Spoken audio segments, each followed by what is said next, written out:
Well, on this, I want to bring in global affairs analyst Michael Bociurkiw, who's a senior fellow at the Atlantic Council and founder of the World Briefing Report on Substack. Good to see you again. Thanks so much for being here with us. So you're in Odesa.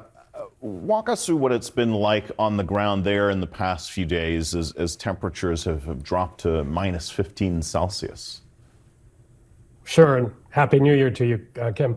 Well, Kim, it is bad. It is very, very bad. I mean, here in Odesa, at least, we're further to the south. It's a little bit warmer, but I hate to tell you this, but the cold snap that is ongoing right now, the worst is yet to come. Temperatures forecasted to go down to as low as minus 20 Celsius. And this cold snap is going to be lasting another week or 10 days. And of course, with power outages that Claire described, especially in Kiev, this has also affected not only the power, but also the heating and water supplies, and also folks living in tall buildings. The other thing that's happening simultaneously to the damage that already happened are the recurrent strikes. I mean, the other night, Tuesday night, right outside my window here, it was very bad. We had a massive, massive wave of Russian drones, and 2 drones evaded radar systems and did not even trigger the air raid sirens, meaning people didn't have a chance to escape.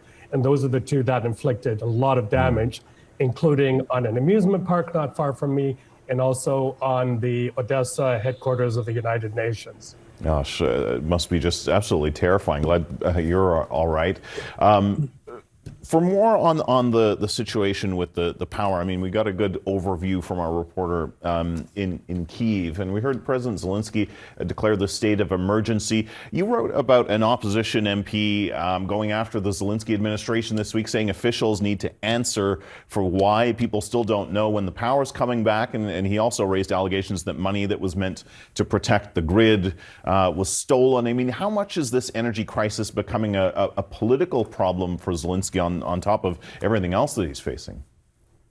Enormous. That was Alexei Goncharenko. He's the opposition MP from here in Odesa.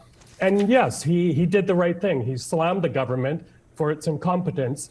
For the biggest problem, and this is coming not from me or from him, but from people on the ground that I talk to, is very, very little information coming, number one. And number two, people can no longer plan their lives because the schedules of power outages just aren't believable anymore or not being issued. And Goncharenko said that instead of dealing with the crisis, a lot of the officials that were part of the Zelensky circle are in the Maldives and elsewhere warming themselves.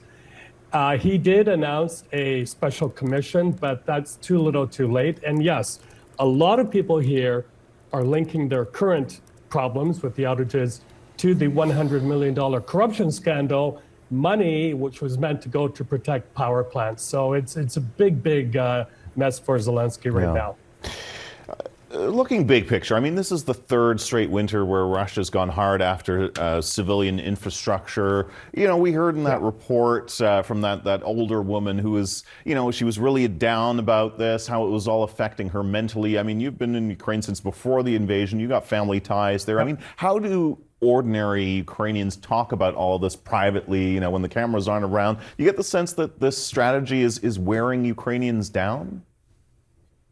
Oh, no doubt. It is really bad. You know, that's the part, Kim, that is difficult to illuminate or document, if you will, is the tearing of the social fabric here. So many families have left. And I got to tell you, and, you know, as many times I've said on CNN that Odesa is really the capital of entrepreneurship and resilience in Ukraine. And I'm seeing people who have held on for as long as they can starting to leave. In fact, I'm also reevaluating whether it's safe to stay here. A lot of people agree on one thing, is that no inch of Ukraine is safe anymore. And that goes back to what I said earlier. If the armed forces are running low on ammunition, Patriot missile systems, and the Russians are using new technology to evade those systems, you can be hit anytime, anywhere, and that is not a very good feeling. No. We'll have to leave it there on that bleak note, I'm afraid. But really appreciate getting your honest assessment of how things are there, Michael Bociurkiw in Odesa. Thank you so much. Thank you for having me.